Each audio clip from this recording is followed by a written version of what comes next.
महिमा कहाँ कहाँ पर है, किन किन विषयों में है, कहाँ आवश्यकता है गुरु की। वस्तुतः गुरु चहुमुखी प्रतिभा के धारी होते हैं, बहुमुखी ज्ञान उनके पास होता है। चहुमुखी प्रतिभा के धनी होते हैं और बहुमुखी ज्ञान उनके पास होता है। इसलिए गुरुत्वाकर्षण बहुत महत्वपूर्ण माना गया है। गुरु आकर्षण करें, इससे ज़्यादा महत्वपूर्ण है कि आप गुरु को आकर्षित करें। गुरु आकर्षण करेंगे तो आपके कल्याण होने में देर लगेगी, लेकिन आप गुरु को आकर्षित करेंगे तो आपका कल्याण जल्दी होगा। क्या कहा डॉक्टर साहब? आप यदि आकर्षित करेंगे तो ज़्यादा प्रभाव होगा। हाँ, गुरु आकर्षित करेंगे अपने ज्ञान ध्यान से, तपस्या से। और आप गुरु को कैसे आकर्षित करेंगे? भक्ति से, श्रद्धा से उनके प्रति। हाँ, तो आप जितना तन मन धन से श्रद्धा रखेंगे, भक्ति करेंगे, समर्पित होंगे, सहयोग करेंगे, तो गुरु आपसे आकर्षित होंगे, प्रभावित होंगे। और आपके गुरु को आकर्षित करने में ज़्यादा लाभ है, बशर्ते कि गुरु आपको आकर्षित करें उसकी अपेक्षा। गुरु आकर्षित करेंगे तो वो भव्य निकट भव्य नहीं होगा, पर जो शिष्य गुरु को आकर्षित करेगा अपनी श्रद्धा, भक्ति, भैयावृत्ति, विनय, समर्पण से, सहयोग से, तो वो निकट भव्य होगा। लिखना पड़ेगा डॉक्टर साहब, जल्दी भूल जाते हैं, क्योंकि हम सब लोग कैसे हैं, भुलक्कड़ हैं। हाँ, नहीं आप लोग नहीं, आप बहुत अच्छे हैं नरसिंहपुर वाले। हम तो अपनी बात कर रहे हैं, प्राय लोगों की बात कर रहे हैं अन्यत्र के। भी विस्मरणशील हैं, अच्छी बातों को जल्दी भूलते हैं और बुरी बातों को देर तक याद रखते हैं। वैसे विस्मरणशील होना अच्छा है, लेकिन संसार की बातों के विषय में विस्मरणशील होना अच्छा है। विषय के साय को भूल जाएं तो अच्छा है, किसी के द्वारा किए गए दुर्व्यवहार को भूल जाएं तो अच्छा है। वो निकट भव्य माना जाता है जो बुरी बातों को पानी के ऊपर लिखता है और अच्छी बातों को पत्थर पर लिखता है। क्या मतलब? बुरी बात, यदि किसी ने बुरा व्यवहार किया है या आपने कोई बुरी चीज देख ली है, तो पानी पर लिखेंगे तो जल्दी मिट जाएगा। किसी ने आपके साथ बुरा व्यवहार किया है तो आप पानी पर लिखिए जिससे जल्दी मिट जाए। आपने बुरा देख लिया है तो पानी पर लिखिए जिससे जल्दी मिट जाए। आपने बुरा सुन लिया है तो पानी पर लिखिए जिससे जल्दी मिट जाए। और यदि अच्छा सुना है तो पत्थर पर लिखिए, अच्छा देखा है तो पत्थर पर लिखिए। किसी का आपने उपकार किया है तो पानी पर लिखिए, और किसी ने आपके साथ उपकार किया है तो आप पत्थर पर लिखिए। समझ में आया? नहीं आया? आ गया होता तो ताली बजाते हैं और तुरंत लिख लेते हैं। जिनको समझ में नहीं आता है वे ताली नहीं बजाते हैं और लिखते नहीं हैं। तो गुरुत्वाकर्षण की बात चल रही है। आप सभी को ये गुरुत्वाकर्षण का सिद्धांत समझना है कि कोई भी चीज़ ऊपर को फेंको या ऊपर से गिरती है तो वो नीचे को आती है। कोई भी चीज़ वृक्ष से गिरे या छत से गिरे या कोई इधर से ऊपर की ओर फेंके, लेकिन फिर भी वो नीचे को आती है। ये गुरुत्वाकर्षण का सिद्धांत है। पर गुरु के आकर्षण में जो आता है वो ऊपर को जाता है, उसकी ऊर्ध्व गति होती है। लेकिन ये बात ध्यान रखना, गुरु को पलकों पर बिठाना, पलंग के ऊपर नहीं, आंखों की पलकों पर नहीं। महाराज आए सो पलका बिछा दो, पलका नहीं, पलकें बिछाना। लेकिन गुरु की नजर से कभी मत गिर जाना। गुरु की नज़र से कभी नहीं गिरना, गुरु की नज़रों में रहना। भले अपनी नज़रें निगाहें नीची करके रहना, लेकिन रहना गुरु की नज़रों में। देखो, ग्रंथ वो नहीं होते जो ग्रंथ लिखते हैं, निर्ग्रंथ वो नहीं होते जो ग्रंथ लिखते हैं, निर्ग्रंथ वो होते जो ग्रंथ का त्याग करते हैं। ग्रंथ माने परिग्रह भी होता है, ग्रंथ माने शास्त्री भी होता है, ग्रंथ माने गांठ भी होता है। जो गांठ माने मायाचारी को छोड़ते हैं और ग्रंथ माने परिग्रह को छोड़ते हैं, वे निर्ग्रंथ होते हैं, ना कि जो ग्रंथ लिखते हैं वे निर्ग्रंथ होते हैं। क्योंकि ग्रंथ लिखने से पूज्यता नहीं आती, ग्रंथ लिखने से योग्यता नहीं आती। दो चीजें हैं, एक पूज्यता है और एक योग्यता है। महत्वपूर्ण पूज्यता नहीं है, महत्वपूर्ण योग्यता है। जो योग्य होगा वो पूज्य होगा ही, पर जो पूज्य है वो योग्य है ये जरूरी नहीं है। इसलिए पूज्य बनने की कोशिश नहीं करना, योग्य बनने की कोशिश करना। या यूं कहें कि ज्येष्ठ बनने की कोशिश नहीं करना, श्रेष्ठ बनने की कोशिश करना। जो श्रेष्ठ होता है वो ज्येष्ठ होता ही है, जो योग्य होता है वो पूज्य होता ही है। पर जो ज्येष्ठ हो वो पूज्य हो ये जरूरी नहीं है, जो पूज्य हो वो योग्य हो वो जरूरी नहीं है। कठिन लग रहा? समझने की चेष्टा नहीं करना है, जीवन में आत्मसात करने की चेष्टा करना है। कुछ लोग समझते तो हैं पर समझदार कम होते हैं, क्योंकि समझदार भी माने जाते हैं जो बात को जीवन में आत्मसात करते हैं।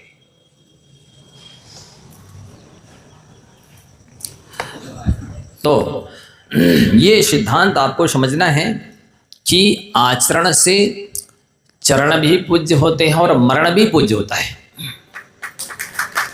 आचरण से चरण भी पूज्य होते हैं और मरण भी पूज्य होता है। आचरण से चरण भी अनुकरणीय होते हैं और मरण भी अनुकरणीय होता है। दूसरे लोग आचरण करते हैं, अनुसरण करते हैं। आप देखेंगे अनुसरण उन्हीं का किया जाता है जिनके जीवन में आचरण होता है। जिनके जीवन में आचरण नहीं होता है वे अनुसरणीय अनुकरणीय नहीं होते हैं, वे विचारणीय होते हैं, चिंतनीय होते हैं, चिंताजनक होते हैं, चिंता का विषय होते हैं। अब देखो, आचरण मनुष्य गति में है, देवगति में वैसा आचरण नहीं है, नरक गति में आचरण सर्वत्र है, लेकिन वो कदाचरण कहलाता है। नारकियों का दुराचरण कहलाता है, त्रेंचों का कदाचरण कहलाता है, और देवों का असंयम आचरण कहलाता है, और मनुष्यों का संयमाचरण कहलाता है। अंतर आ रहा समझ में? नारकियों का दुराचरण होता है, पशुओं का कदाचरण होता है, देवों का असंयम आचरण होता है, और मनुष्यों का संयमाचरण होता है, चरित्राचरण होता है। यदि मनुष्यों में संयमाचरण नहीं है तो वो नारकियों से और पशुओं से भी गया बीता है। क्यों है? इसलिए कि उसके पास जो योग्यता है उसका वो दुरुपयोग कर रहा है। किसी भी चीज़ का दुरुपयोग करना सबसे बड़ा अपराध और पाप माना जाता है। इसलिए यहाँ पर गुरु ये सारी चीज़ें बताते हैं कि आपको धन से नहीं धर्म से संतोष मिलेगा। धन से नहीं धर्म से संतोष मिलेगा। जब कभी जीवन में शांति आएगी, निराकुलता आएगी, धर्म से आएगी, धन से नहीं आने वाली है। तो रत्नात्रय विशुद्ध सन, बेगुरु रत्नात्रय से विशुद्ध होते हैं, पवित्र होते हैं। आचरण हीनादिक हो सकता है, व्यवहार हीनादिक हो सकता है, ज्ञान हीनादिक हो सकता है, लेकिन वो जिन मुद्रा जब कि चित्र में लिखा हुआ साधु का रूप भी पूज्य होता है, जबकि साधु ये नाम भी पूज्य होता है। साधु इस शब्द का स्मरण भी कर्मों की, पाप कर्म की नजरा कराता है, पुण्यबंध कराता है। और किन्हीं किन्हीं साधुओं में श्रद्धा की प्रधानता रहती है, किन्हीं में श्रद्धा और ज्ञान की प्रधानता रहती है, किन्हीं में श्रद्धा और आचरण की प्रधानता रहती है, किसी में ज्ञान की प्रधानता रहती है, किसी में ज्ञान और आचरण की प्रधानता रहती है।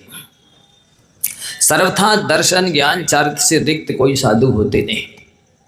इसलिए सज्जनों के द्वारा वे साधु सभी पूजनीय होते हैं। और आपके हृदय में साधु विराजे कि साधु के हृदय में आप विराजे? श्रावक के हृदय में साधु विराजे। साधु का स्मरण श्रावक करे कि श्रावक का स्मरण साधु करे? कितनी समझदार लोग हैं। साधु का स्मरण श्रावक करे, लेकिन जिनके हृदय में सच्ची श्रद्धा भक्ति, सच्चा समर्पण, सेवा भाव, सहयोग का भाव होता है, उनको भी कभी कभी साधु स्मरण करते हैं।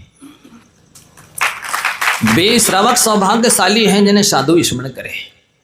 उन श्रावकों का जीवन धन्य है, उन श्रावकों का जीवन प्रशंसनीय है, अनुकरणीय है, जिनको साधु स्मरण करें। साधु एरों गैरों को स्मरण नहीं करते। साधु जिसके अंदर गुण होते हैं, समर्पण, सेवा भाव, श्रद्धा भक्ति, सहयोग का भाव होता है, उनको स्मरण करते हैं। हाँ, प्रवचन में नाम ले सकते हैं। किन का नाम ले सकते हैं? पापी का भी नाम ले सकते हैं और पुण्यात्मा का भी नाम ले सकते हैं, क्योंकि दृष्टांत तो दोनों के देने पड़ते हैं ना, कि इस पाप में ये प्रसिद्ध हुआ है और इस व्रत में, इस धर्म में ये व्यक्ति प्रसिद्ध हुआ है। मतलब एक कुख्यात होता है, एक विख्यात होता है। क्या? एक कुख्यात होता है और एक विख्यात होता है। नाम तो दोनों का होता है, लेकिन कुख्यात होना ये जीवन का दुर्भाग्य है, इस व्यक्ति का कुपुरुषार्थ है जो कि निंदनीय है। तो रत्नात्रय विशुद्धासन बेसाधु परमेष्ठी, वो जिन मुद्रा ही पूज्य है, जिन मुद्रा का चित्र भी पूज्य है, जिन मुद्रा का स्मरण भी पूज्य है, जिन मुद्रा का नाम भी पूज्य है। द्रव्य, क्षेत्र, काल, भाव चारों पवित्र होते हैं, मांगलिक होते हैं जब साधु परमेष्ठी जहाँ विराजमान हो जाते हैं। वो स्थान निषद्य बन जाता है, वो स्थान पवित्र हो जाता है, वो स्थान भी पूज्य हो जाता है जहाँ पर रत्नात्रय के धारी विराजमान होते हैं, जहाँ धर्म की मूर्ति विराजमान होती है। वो स्थान वस्तुतः देखा जाए, ये जो आलय है, ये आलय क्या है? आपके घर में भी ईंट चूना लगे हैं और मंदिर में भी ईंट चूना लगे। ये ईंट चूना पूज्य हो गए और आपका घर पूज्य नहीं हो पाया। क्यों? क्योंकि यहाँ पर देव शास्त्र गुरु विराजमान हो गए, इसलिए इसको भी देवता संज्ञा प्राप्त हो गई, इस आलय को जिनालय संज्ञा प्राप्त हो गई। तो वो क्षेत्र मंगल कहलाता है। जैसे सम्मित शिखर है, दूसरे पहाड़ भी हैं, उसकी मिट्टी क्यों नहीं है पूज्य? सम्मित शिखर क्यों पूज्य? क्या एक इंद्रिय पूज्य है? एक इंद्रिय पूज्य नहीं है। वहाँ से अनंत मुनियों ने रत्नात्रय की आराधना की है, आत्म साधना की है, मुक्ति की प्राप्ति की है, इसलिए वो पवित्र क्षेत्र हो गया और उसकी वंदना करने से भी लोग पवित्र हो जाते हैं। रागी द्वेषी मोही जीव भी पवित्र हो जाते हैं उस स्थान का वंदन करने से, उस स्थान पर जाने से, उस स्थान पर का पूजन करने से भी सम्यक दर्शन ज्ञान चारित्र की उत्पत्ति, स्थिति, वृद्धि, पूर्णता होती है। इतनी महिमा है। अरहंत मंगल, अरहंत परमेष्ठी तो मंगल है ही, उनकी प्रतिमा भी मंगलमय है, उनका नाम भी मंगलमय है, उनके भाव भी मंगलमय है। द्रव्य, क्षेत्र, काल, भाव अरहंत में भी लगाइए, सिद्ध में भी लगाइए, आचार्य पद साधु में भी लगाइए, और 9 देवताओं में मणि को भी लगाइए। बड़ा खेद होता है जब कोई अज्ञानी शास्त्र को एक आध बार लेकर के, या तो उसका महत्व भी नहीं समझता है, समझाया गया, पढ़ा, लो मंदिर में रखे आओ, अग्नि हो जाएगी। ये अज्ञानी मंदिर में रखने ले जा रहा है, उधर वो दूसरा अज्ञानी बैठा है, कोई अध्यक्ष, मंत्री या मैनेजर, तुम घर का कचरा यहाँ ले आए रखने के लिए। मतलब देवता, 9 देवता में जिनवाणी आती है, जिन धर्म जिनागम आता है, उस जिनागम को क्या कह रहा है? तुम अपने घर का कचरा यहाँ मंदिर में ले आए। आप समझ रहे? जो जिनवाणी को, देवता को, भगवान को कचरा समझेगा, उसका दिमाग कचरा नहीं होगा, उसका दिल कचरा नहीं होगा, उसका भविष्य कचरा नहीं होगा, है? वो पैरों से कचरने लायक व्यक्ति नहीं होगा जैसा कहेगा। है?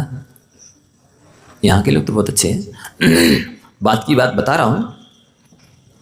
तो रत्नात्रय विशुद्धासन, पात्र स्नेही, आप भगवान ना बन पाए कोई बात नहीं, लेकिन पात्र तो बन जाएं, पात्रता तो आ जाए कम से कम। भगवान तो बनेंगे जब बनेंगे, भगवान के भक्त की पात्रता भी आ जाती है तो भी सौभाग्यशाली है आप।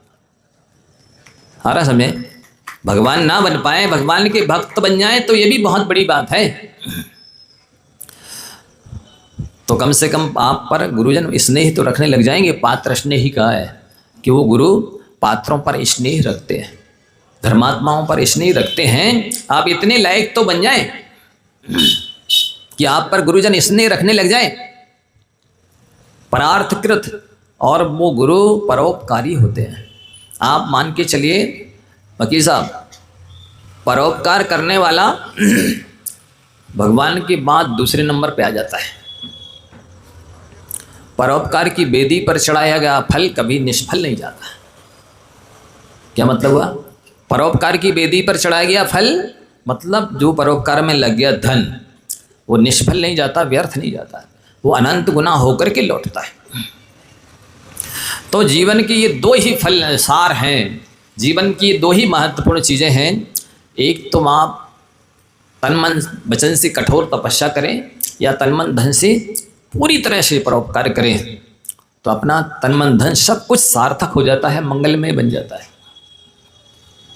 जबकि बीतरागी साधु मोक्ष मार्ग पर चलने वाले केवल आत्मकल्याण का उद्देश्य लेकर के जिन्होंने रत्नात्रय का पालन किया है, रत्नात्रय को धारण किया है, वे भी परोपकार करते हैं, क्योंकि वे समझते हैं हम जितना परोपकार करेंगे उतनी जल्दी मोक्ष मार्ग में आगे बढ़ेंगे।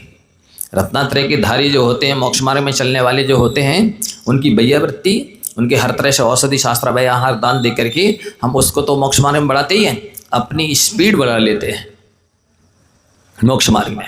और इसलिए तो कहा जाता है कि आप बैठे दुकान में और इतनी देर प्रवचन सुनेंगे या महाराज का विहार कराएंगे या आहार कराएंगे या वैयावृत्ति करेंगे, उतने में तो कई ग्राहक निकल जाएंगे। ये बनिया सोच है। कौन सी सोच? बनिया ही सोच है, ये जैनों की सोच नहीं है। वो जैन तो समझता है कि जितना यहाँ लग जाएगा, तन मन धन समय श्रम बुद्धि जो कुछ भी लग जाएगा, वो अनंत गुना होकर के वापस लौटने वाला है। वहाँ रत्नगण शाकाचार में आचार्य समंतभद्र महाराज जी लिखते हैं, ग्रह कर्मणापि निश्चितम कर्म ब्रह्माष्टि खलु ग्रह विमुक्ता नाम अतिथि नाम प्रति पूजा रुद्रमलम धावते बारी। गृहस्थ लोग गृहस्थी में अनेक तरह के आरंपरिक विषय कषाई काम करने पड़ते हैं, तो उससे जो पाप कर्म का संचय होता है, ग्रह कर्मणापि निश्चितम, उस कर्म को वो श्रावक देव पूजा गुरु पासी स्वाध्याय संयम तप दान करके उस तरह धो देते हैं जिस तरह से कि पानी खून को धो देता है। ये आवश्यक साबुन की तरह हैं जो आपके पाप मैल को धो देते हैं। और यदि आप प्रतिदिन षडावश्यक करते हैं तो गृहस्थी में जो पाप कार्जन होता है वो प्रतिदिन धुलता जाता है। मतलब ये है कि आपकी आत्मा में बंधे कर्म का ब्याज चुकता जाता है। आत्मा में बंधे कर्मों का नाश करने के लिए तो मुनि बनकर के कठोर तपस्या करनी पड़ती है, तब सारे कर्मों का नाश होता है, ऐसे होने वाला नहीं है। तो पात्र स्नेही परार्थकृत, परोपकार करने वाले भी होते हैं साधु। आप ये धारणा मत बना के रखना कि नहीं साधु तो केवल आत्मकल्याण करते हैं। वो साधु शब्द की व्युत्पत्ति हो सकती है साधनोति आत्मानम कार्यम इति साधु, जो आत्मा के कार्य की सिद्धि करते हैं, आत्म साधना करते हैं, रत्नात्रय की आराधना करते हैं, वे साधु कहलाते हैं। ये साधु शब्द की व्युत्पत्ति हो सकती है, पर साधु का पूरा लक्षण, गुरु का पूरा स्वरूप नहीं हो सकता है, क्योंकि वे ये जो ज्ञान ध्यान तपोरक्ता का है ना, ज्ञान ध्यान में लीन रहते हैं। यदि वे पूरी तरह से ध्यान अध्ययन में स्वयं के ही लगे रहें तो व्यवहार तीर्थ का लोप हो जाएगा। व्यवहार तीर्थ का लोप हो जाए, क्यों हो जाएगा? क्योंकि जब तक धर्मोपदेश ना दिया जाए तब तक इस जगत का जीवों के अंदर विद्यमान जो अज्ञान रूपी अंधकार है वह दूर नहीं हो सकता। इसलिए साधुओं का मतलब किसी नगर में आना, उस नगर के लोगों का बड़ा भारी पुण्यानुबंधी पुण्य का उदय समझना चाहिए। 100 विद्वान मिलकर के सैकड़ों वर्ष में वो धर्म की प्रभावना नहीं कर सकते जितनी धर्म की प्रभावना एक दिगंबर साधु एक दिन किसी नगर में आकर के रह जाए तो वो कर देता है। ऐसा उनका जीवन होता है। इसलिए उनका रहना तो बहुत मंगलकारी है। कहीं आप जा रहे हो, उनका दर्शन ही हो जाए तो आप मान के चलिए आपका 100% का अंश सफल होगा। कहीं आप जा रहे हैं और दिगंबर साधु दिख जाए तो समझ लेना कि आज तो मेरा फतेह है, हर तरह से लाभ ही लाभ होने वाला है, हानि किसी की तरह से किसी भी कार्य में होने वाली नहीं है। जबकि लौकिक मंगल जो होते हैं, यदि पीले सरसों दिख जाए, बाल कन्या दिख जाए, दूध पिलाते हुए गाय दिख जाए, भरा हुआ घट दिख जाए, सौभाग्यवती महिला दिख जाए, तो कहते हैं कार्य की सिद्धि निश्चित होगी।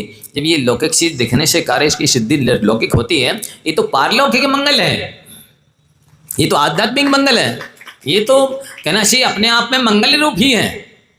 वो अपने आप में मंगल रूप नहीं है, वो तो एक कोई अवस्था, एक मुद्रा मंगलिक है, लेकिन ये तो उनका पूरा द्रव्य क्षेत्र काल भाव मांगलिक है। इसलिए इनको जैसे बने आप लोगों को 19-20 तो हो सकते, सबका एक सा नेचर नहीं हो सकता, सभी साधुओं का एक सा नेचर नहीं हो सकता। क्यों नहीं हो सकता? क्योंकि उनके कर्म अलग प्रकार के हैं, उनकी संगति अलग प्रकार की रही है पहले, वर्तमान में भी हो सकती है, उनका ज्ञान अलग अलग प्रकार का होता है, उनकी साधना अलग अलग प्रकार की होती है, कर्मों की वजह से नेचर अलग अलग प्रकार के होते हैं।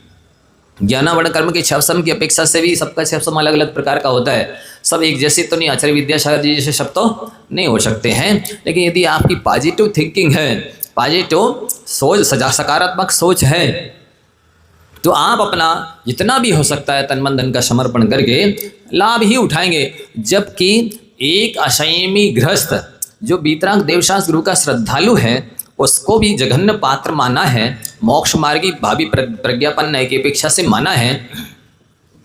जब उसको आहार कराते हैं तो जघन्य भोग भूमि मिलती है। क्या मिलता है? जघन्य पात्र होने की वजह से जघन्य भोग भूमि मिलती है, और एक पल तक कल्प वृक्षों के द्वारा बचनातीत भोग मिलते हैं। एक चक्रवर्ती से भी बहुत कई गुना ज्यादा सुख और वैभव वहां भोग भूमि में है। समझ रहे? जघन्य पात्र को आहार कराने का फल जब इतना है, तब फिर जो व्रती हैं, देश व्रती और फिर महाव्रती हैं, उनकी तो सेवा का आहार दान का फल तो अनंत गुना ज्यादा है। और जब अनंत गुना ज्यादा है तो फल भी, सुख भी अनंत गुना ज्यादा मिलता है, बशर्ते कि आपकी विधि, द्रव्य, दात्री, पात्र विशेषा तद विशेषा। विधि आनी चाहिए आपको, किस विधि से हमें सेवा करना है, किस विधि से हमें नमस्कार करना है, किस विधि से पूजा करना है। अब महाराज व्यस्त हैं, मान लो वो किसी बाहर बिहार चल रहा है उनका, तो कोई सेटिंग आगे पीछे की जमाना है, कुछ देखना है, वे अपनी चिंतन चर्चा में लगे हैं। आप गए, नमस्ते महाराज जी, नमस्ते महाराज जी। महाराज जी देख ही नहीं रहे आप, हम कितनी दूर से आए, हमारी नमस्ते की कोई वैल्यू नहीं है। आपको विवेक ही नहीं है कि किस तरह हमें कब नमोस्तु करना है। जब भी शांत मुद्रा में बैठे हों, उग्र वेग ना हो, कोई दूसरी चर्चा समय इत्यादि में उलझे ना हो, थके ना हो, बीमार ना हो, कोई ध्यान अध्ययन में न लगे हो, तब आपको नमोस्त करके और उनसे आशीर्वाद की अपेक्षा रखनी चाहिए कि वे हाथ उठा देवे। ये जरूरी थोड़ी है कि आप जितनी बार जाएं वो हाथ उठाएं, कोई जरूरी थोड़ी है कि आप जितनी बार नमोस्तु करें वो आंख उठा के देखें, कोई जरूरी थोड़ी आप जब जब जाए तब आपसे बात करें, कोई जरूरी थोड़ी है कि जब जब आप जाए तब समय दें। वो नहीं महाराज जी हम बहुत दूर से आए, तो महाराज जी कौन पास से आए हैं? वे भी तो दूर से आए, उनको भी तो बहुत दूर जाना है। तो आपको ये विवेक होना चाहिए कि हम कब नमोस्तु करें, कब चल रहे हैं आप पैर पकड़ लेंगे, हो सकता है वो नहीं पैर चलाएं। महाराज जी आप नमोस्तु नहीं करने दे रहे, आप पाँव नहीं छूने दे रहे, तो क्या आप उनको गिराओगे, सिर फोड़ोगे, दांत तोड़ोगे? क्या करने के विचार में हो? जब वो चल रहे हैं और आप उनका स्पीड ब्रेकर बन रहे हैं, स्पीड रोक रहे हैं, रास्ता रोक रहे हैं, गति अवरोधक बन रहे हैं, ये विवेक तो नहीं है। हो सकता है वो पैर नहीं भी धुलाएं। लो हम तो पाद प्रक्षालन करने खड़े थे, महाराज ने पैर ही नहीं धुलाए, कैसे महाराज? कोई जरूरी है? मान लो उनको सर्दी जुकाम हो रहा है, अभी नहीं महाराज जी हम तो गर्म पानी लिए थे। अरे लिए तो थे गर्म, पर हवा लगेगी तो ठंडा जाएगा कि नहीं वो पैर? आपने तो गर्म पानी से पाँव धोए, फिर पहुँचे थोड़ी है, गर्म कर दिए क्या पहुँच करके फिर से उनकी जाओगे तो वो चलेंगे, पैर ठंडा जाएंगे, सर्दी खांसी हो जाएगी, दमा हो जाएगा, उठ गई खांसी तो चल ही नहीं पाएंगे, उनका तो बिहार ही रुक जाएगा। उनको कहाँ गंतव्य पर जाना है, समय पर पहुंचना है, नहीं पहुंच पाएंगे ना। अनुकूलता होगी पैर धुला लेंगे, नहीं होगी तो आपको तो पुण्यबंध हो ही जाएगा ना। आपने भावना रखी है ना, आप तो खड़े ही थे, जैसे द्वारा प्रेक्षण के लिए खड़े होते हैं, द्वार पर आहार की बेला में कोई साधु आ जाए तो आपको पूरा पुण्य मिलना ही है, नवदा भक्ति करनी है। और नहीं भी आएंगे तब भी आपका भाव तो था कि यदि कोई साधु आएंगे, कोई पात्र आएंगे उत्तम मध्यम जघन्य, तो हम आहार देकर के आहार करेंगे, तब भी पूरा पुण्य मिल रहा है। तो जब असाधु आए ही नहीं है, आपने नवदा भक्ति नहीं कर पाई, आहार नहीं दिया, फिर भी पुण्य मिल रहा है, काय का मिल रहा है? भावना थी ना आपकी कि आएंगे तो देंगे। इसी तरह तो इसमें भावना थी कि यदि साधु पाद प्रक्षालन करा लेंगे तो मेरा सौभाग्य होगा। आप तो खड़े ही थे, नहीं कराया तो उनकी अनुकूलता नहीं थी, नहीं करवाया। अथवा मान लो वो चल करके आ रहे हैं, शरीर उनका गर्म है, आप ठंडा पानी लिए हैं, ठंडा डाल देंगे पैर पर पानी तो भी बीमार हो सकते, नहीं थे तो हो जाएंगे। तो उनके दिमाग में सोच में कुछ हो सकता है, तो कभी वो नहीं कराएं पाद प्रक्षालन या नहीं दर्शन पूजन का अवसर दें, नहीं देखें, नहीं हाथ उठाएं, या उनके आहार में कोई प्रतिकूल चीज़ है और आपके लिए वही फेवरेट है, नहीं महाराज जी हमने बहुत रुचि से बनाई है, बहुत मेहनत से बनाई है, बहुत अच्छी लगती है। अरे आपको अच्छी लगती है, आपको सूट करती है, महाराज का नेचर भिन्न है, शरीर की उनकी प्रकृति भिन्न है, उनका उम्र भिन्न है, ये सब देखना पड़ेगा ना। हाँ, कि कौन सा उनका ठंडी की ऋतु चल रही है, कि उनकी बात का प्रकृति है, कि वृद्ध है, कि बीमार है, कि जवान है, तो ये सारा देखना पड़ेगा। आप क्या चाहते हैं, जो मेरी मानसिकता है उसके अनुरूप हो जाए तो महाराज से अच्छे हैं। जैसा आप चाह रहे हैं महाराज वैसे ही परिणमन कर जाएं, वैसे आपकी बात मान लें, आपके अनुसार आहार विहार निहार कर लें तो महाराज अच्छे हैं। और महाराज ने नहीं मानी है, कैसे देखो तो हमने कितनी मेहनत करी, इतना सामान बनाया, अच्छी अच्छी डिश बनाई, हाँ हम प्रक्षालन करना चाह रहे थे, पाद प्रक्षालन पूजा करना चाह रहे थे, उन्होंने करने नहीं दी। तो ठीक है आप बैठ जाओ, महाराज जी तो कांप रहे हैं ऐसे ऐसे ठंडी में, और आप शांति विधान करने बैठ जाओ उनके सामने, बाद में पूजा आहार कराना। हाँ महाराज जी हम शांति विधान करना चाह रहे थे, आप कोई शांतिनाथ मान के आपने करने नहीं दिया। अरे कोई टाइम है शांति विधान करने का?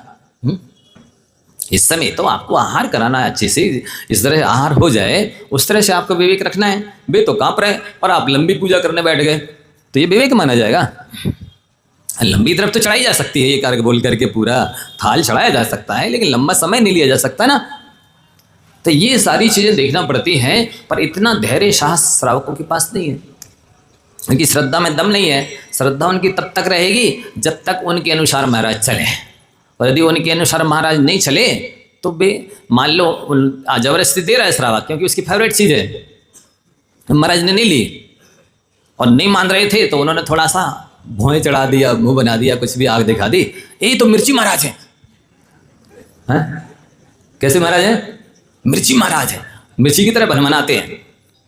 मतलब उसको अपनी गलती नहीं दिख रही कि मैं गलती कर रहा था, मैं जबरदस्ती कर रहा था, उनके स्वास्थ्य की, मौसम की, प्रकृति के विरुद्ध आहार दे रहा था, इसलिए उन्हें नहीं ले रहे थे और जबरदस्ती हम दे रहे थे, तो उनको मजबूरी में दिखाना पड़ी आंखें, तब इसने क्या नाम रख दिया?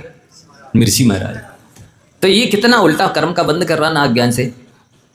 हर समय आप जो करना चाह रहे हैं और उसकी हम परिस्थिति आपको तुरंत समझा दें, उसका समय तो रहता नहीं है कि सारा प्रवचन करने बैठ जाएं कि हमने इसलिए नहीं लिया, इसलिए पाद प्रक्षालन नहीं करवाए, या इसलिए आपको नहीं देख पाए, नहीं हमने सब आशीर्वाद दे पाया। बता सकते हर समय हर व्यक्ति को?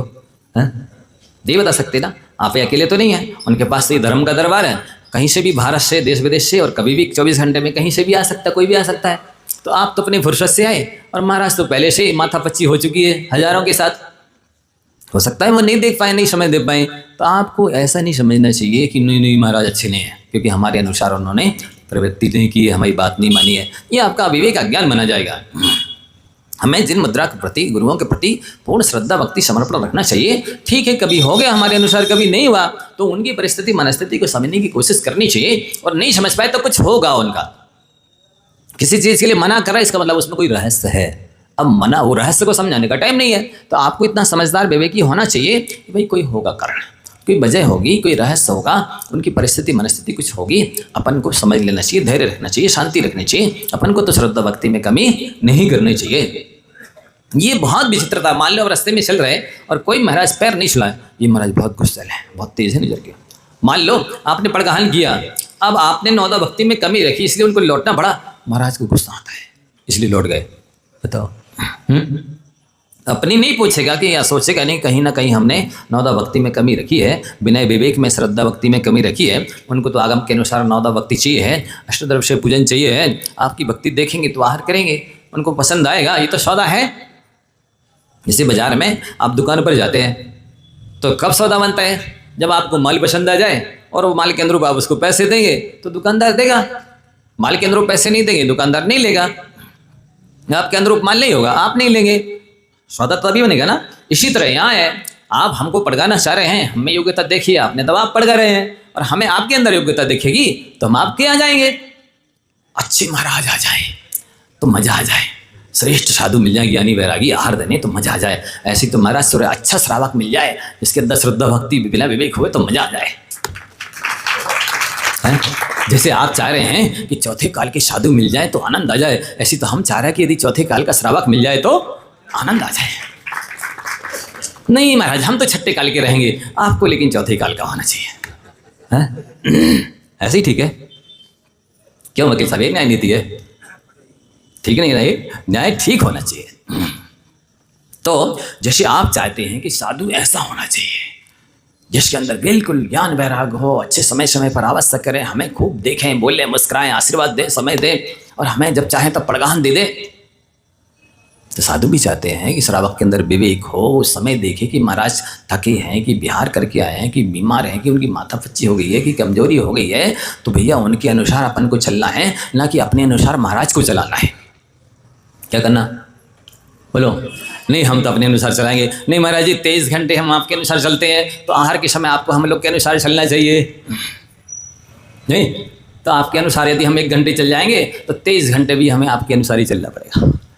आहार 1 घंटे भी चलना पड़ेगा, फिर हम 24 घंटे आप ही के अनुसार चल पाएंगे, फिर हम अपने आगम के अनुसार तो नहीं चल पाएंगे।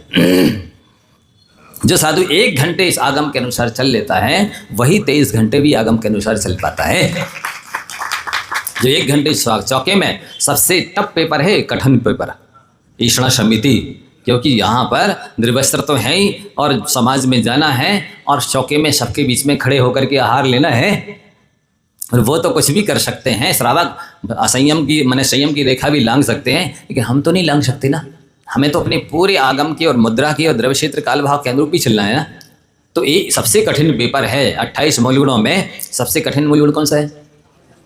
ये ईषणा समिति सबसे कठिन मूलगुण है। हमें तो इसमें पूरे 100 नंबर चाहिए है, तभी पास माने जाएंगे ना। 1 नंबर भी यदि कम आया तो फेल है, लेकिन आपको कितने नंबर चाहिए? नहीं महाराज जी हमें तो 33 नंबर में ही पास कर देना, और मान लो कम भी हो जाए 2, 4, 5 नंबर तो ग्रेसिंग लगा देना, कृपांक दे देना, बस साहब आपको कृपांक दे देवे और हमें पूरे 100 नंबर मिलने चाहिए। ये नहीं, आपको भी पुण्य पूरा 100% तभी लगेगा जब आप 100% सच्चे श्रावक होंगे। विधि द्रव्य दात्री पात्र विशेषा तद विशेषा, विधि भी आगम के अनुकूल होने चाहिए, द्रव्य भी आगम के अनुकूल होने चाहिए, दाता भी आगम के अनुकूल हो और पात्र भी आगम के अनुकूल हो, तो दोनों का कल्याण है। क्योंकि आहार का पात्र पर और दाता पर प्रभाव पड़ता है, दाता का आहार पर और पात्र पर प्रभाव पड़ता है, पात्र का आहार पर और दाता पर प्रभाव पड़ता है। 3 चीजें हैं, एक इन दोनों को प्रभावित करती है, ये इन दोनों को प्रभावित करती है, ये इन दोनों को प्रभावित करती है। ऐसा परस्पर में संबंध है। तो तीनों सही होना चाहिए, दाता भी सही हो, पात्र भी सही हो और आहार भी सही हो, तब कहीं महाराज की विशुद्धि बढ़े। महाराज जी आप तो बहुत कठोर बोलते, कड़वा बोलते हैं, तो भैया हम कहाँ से बोले मीठी वाणी, क्योंकि हम पी तो रहे हैं आपके हाथ का पानी।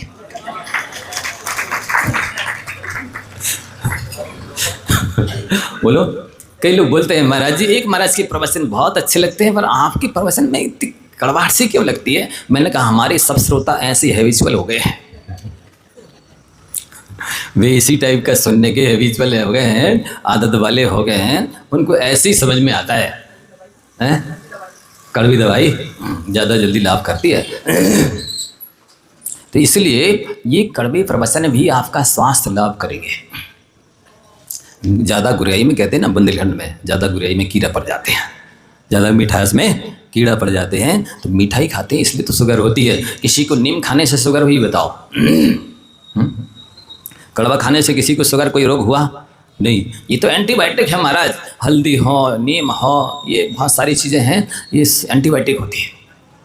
जितने मसाले सब स्वास्थ्य के रखवाले हो, तो सब मसाला मिला करके मसाले खा लो, सब स्वास्थ्य के रखवाले हैं ना। विवेक नहीं रखना किस में कितना माफिक रहेगा, पर्याप्त रहेगा, आप तो सारे मसाले एक बार छौंक बना करके वही खा लेना, सारे भरपेट, सब स्वास्थ्य ठीक हो जाएगा। क्योंकि जितने मसाले सब स्वास्थ्य के रखवाले। तो गुरु का स्वरूप के बाद अभी शिष्यों का नंबर आएगा। अभी शिष्यों की बात नहीं बताई है, अभी तो गुरु का स्वरूप चल रहा है। शिष्य किसे कहते हैं वो आ जाएगा नंबर तो बता देते हैं अभी। रत्नात्रय विशुद्ध दर्शन, जो आपके गुरु हैं, अपने गुरु हैं, हमारे भी आपके भी कैसे होते हैं? रत्नात्रय से विशुद्ध होते हैं। वो रत्नात्रय आपको दिखेगा नहीं आँखों से, इन चर्म चक्षुओं से रत्नात्रय नहीं दिखता है, क्योंकि श्रद्धान भी ज्ञान का विषय है, केवल ज्ञान का गम्य है। और ज्ञान तो कितना है क्षमसम, यदि मान लो हम प्रवचन नहीं कर रहे होते और वैसे पहली बार तो आई है नरसिंहपुर में और आकर के बैठ जाते हैं 9-4 महीने का मौन ले करके, बोलो कितने लोग आते दर्शन करने हैं? शायद 10% भी आ जाते तो बहुत बड़ी बात है, नहीं? और बोल रहे हैं तो लगभग प्राय जो आने वाली भव्य है, निकट भव्य भी सवार है। मिथ्या दृष्टियों की, दुर्भव्यों की, अब भव्यों की चर्चा नहीं चल रही है, बात तो भव्यों की है। तो अब ये कैसे पता चला? जब बोल रहे हैं, बता रहे हैं, क्योंकि वक्तु प्रमाण्यम वचन प्रमाणात वक्तु प्रमाणम, यथा वचनों की प्रमाणता से वक्ता में प्रमाणता आती है। क्या कहा?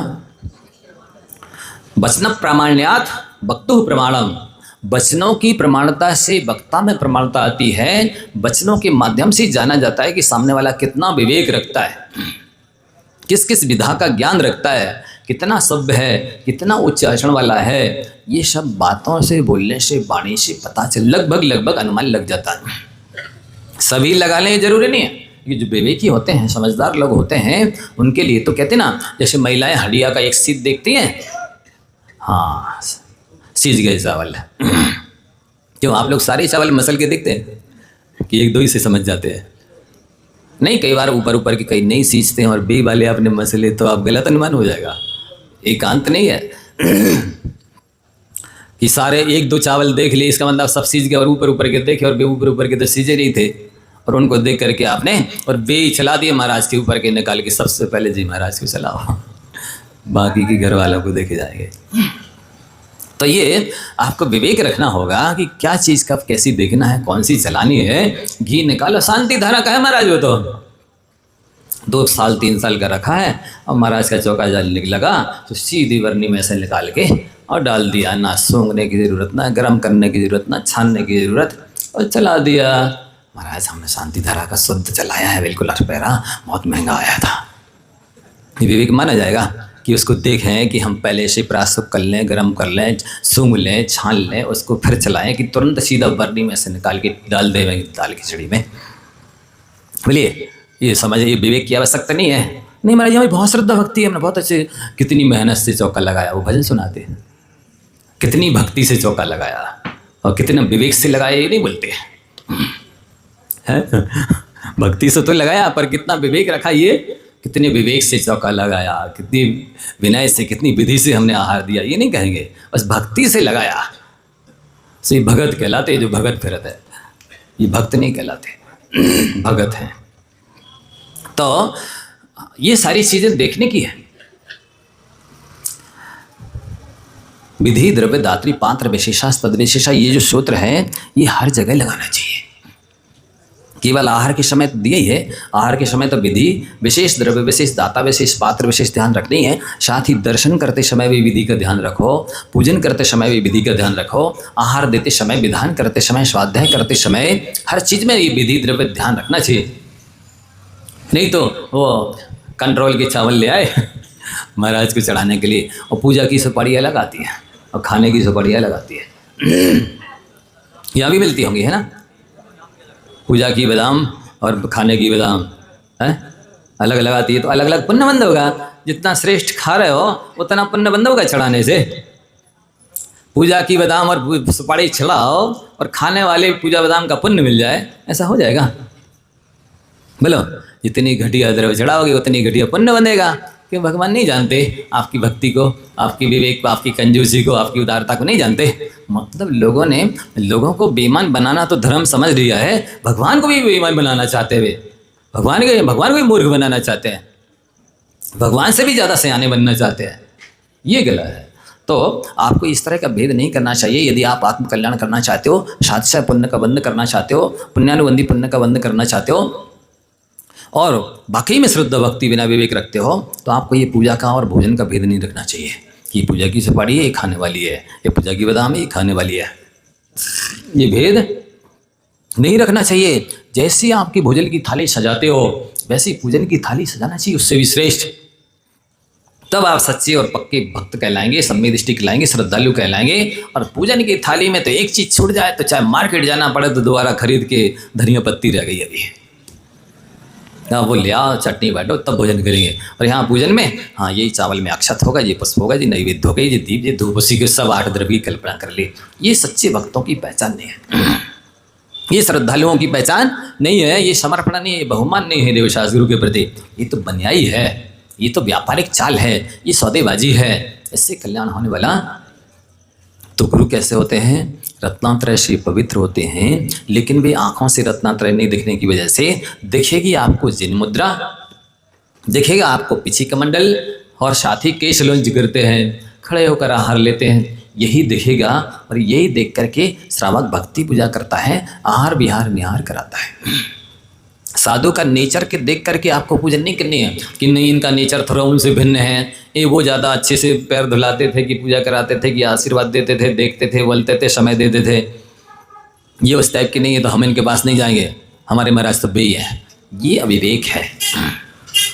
कहीं भी शास्त्रों में पर्सनल भक्ति के लिए उल्लेख नहीं है कि फलाने भगवान की पूजा करो, फलाने शास्त्र को पढ़ो या फलाने शास्त्र की पूजा करो, फलाने महाराज की आहार तो उन्हीं को विहार निहार कराओ। ये तो अज्ञानी अविवेकों की पहचान है, ये सम्यक दृष्टियों की पहचान नहीं है। सम्यक दृष्टि तो शास्त्र में लिखा है कि जिन शासन में गुणों की पूजा करने का उपदेश है, जिसमें देव के गुण हैं वे सभी देव पूज्य हैं, जिसमें शास्त्र के गुण हैं वे सभी शास्त्र पूज्य और पढ़ने योग्य हैं, जिसमें गुरु का स्वरूप है, गुण हैं, वे सभी गुरु पूज्य होते हैं। भले नेचर अलग हो सकता है, ज्ञान अलग हो सकता है, चर्या अलग हो सकती है, साधना अलग हो सकती है। हाँ इतना अवश्य है, जिनका श्रेष्ठ नेचर होता है, श्रेष्ठ चर्या होती है, श्रेष्ठ ज्ञान होता है, श्रेष्ठ तप त्याग होता है, उनकी सेवा पूजा करने से श्रेष्ठ पुण्य का बंध होता है। ये फिर गुणों में जितनी हीनाधिकता होगी उनकी सेवा पूजा से पुण्य में भी हीनाधिकता होती है।